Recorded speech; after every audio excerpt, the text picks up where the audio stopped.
من تصور کنید اینجا 4 خوجگی زندگی میکنند. بعد خانه من 3 خانه هست که هر سهش 3 روز خور دارن. اما مساحتشون به حد کم است. و به گفتگو آنها خانه و جای گرفتن نمیتوانند به این مبلغی که جدا کرده شده است.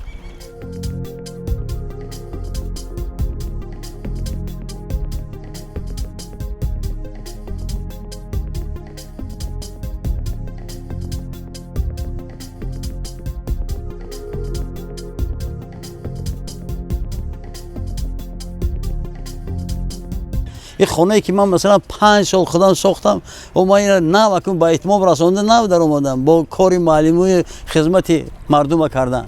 خانه مردم من استاگی میکردم و روباچکی میکردم، همه خیلی روزامو گذراندم.